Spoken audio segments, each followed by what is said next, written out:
HBO's new television series, The Last of Us, is an adaptation of a popular video game. The game and the show have the same premise. A zombie apocalypse has destroyed life on Earth as we know it. We follow the character Joel, a man of few words who is proficiently violent, as he leads a 14-year-old girl named Ellie on a dangerous cross-country journey. The new HBO series has received much critical acclaim, and I'd have to agree. I absolutely love the game, and I think this show is a great adaptation of this game. In this review, we'll delve into the positive points I have, including the exceptional performances from Pascal and Ramsey, and how this series has successfully captured the essence of the video game, making this show a must-watch for fans and newcomers alike. Before getting into this series, I want to talk about the video game.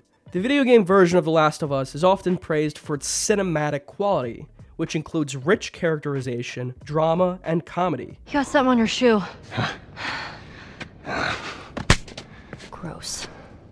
As well as really engaging gameplay. Whether you're looting, in combat, or just exploring, I've always enjoyed playing and replaying these games. This game was originally released in 2013, and some people I talked to just didn't realize how old this game was. It came out on the PlayStation 3. The game has been remastered on every console since, with the newest remaster being available on PS5. This was a great remaster. They basically rebuilt the entire game with much better graphics, and it looks amazing. That being said, the graphics in the original game are really great. The interaction between Joel and Ellie and the other characters they meet on their journey is one of the highlights of The Last of Us. The game's acting is superb, and the graphics make the game's events overflow with realism. You might be thinking, yeah, I get it, Ralph, this is a great game, but how does that translate into a great show? Well, it's because the story of the video game is very emotionally gripping, akin to an award-winning film or television series. This is a great choice of an adaptation. They really didn't have to change much at all to translate it into a show, which is unusual. Just consider how many bad video game movies just miss the mark completely, such as Uncharted, which was developed by the same video game studio that developed The Last of Us. For the most part, the show and the game have the same story,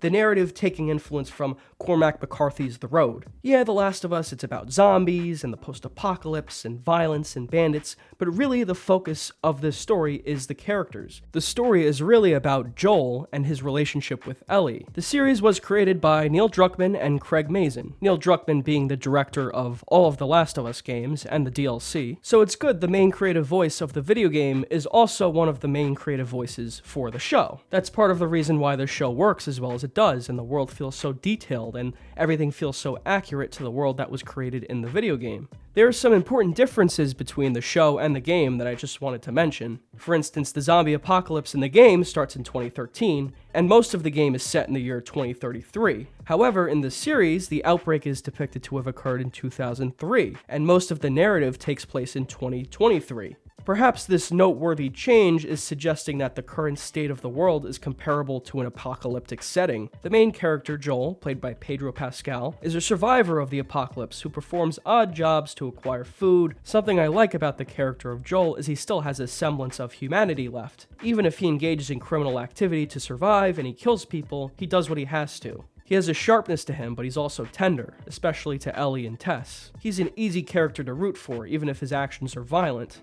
This is what makes the dynamic with the people around him so interesting, such as Ellie. The show captured the camaraderie and the chemistry between Joel and Ellie pretty well so far. There is a poignant kind of depth to their relationship that avoids also being too sentimental or sappy. The show also looks great, like the game. It has really great special effects and CGI, the camera work is great, it has a cinematic feel, while also staying true to the look and aesthetic of the video game. I really love the music for this show and the game as well. Both were composed by the same composer, Gustavo Santaolalla. I like the clickers and how basically invulnerable they feel. This is not your run-of-the-mill zombie show like Walking Dead, where they pluck off zombies like it's nothing. Just one clicker could wipe out a room of people easily. Now let's get into some of the episodes. The pilot and the second episode as well, they both start with these little teasers having to do with other characters who are not the main characters of the show. I thought these scenes were great. They really added a lot of context to the world of The Last of Us. The episode includes quieter moments with Joel and his daughter before the zombie apocalypse. Some of these scenes are in the video game. A lot of them are not. For the most part, I think the show did a good job of making it feel more like a television show and not a video game. Most of the changes they made to the video game I like.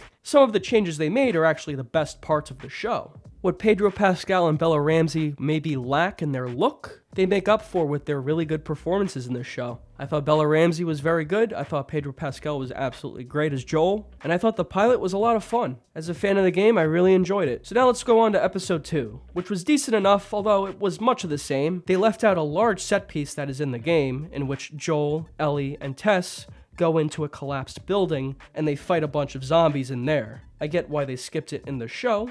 They had to save time and money to devote toward other things, but you can see the towers in the background, which is a nod to that section in the game. That being said, moving on to episode 3, which is very different from the sequence of events that happen in the game, this episode was a masterpiece. I fucking love this episode. This is a great episode of television.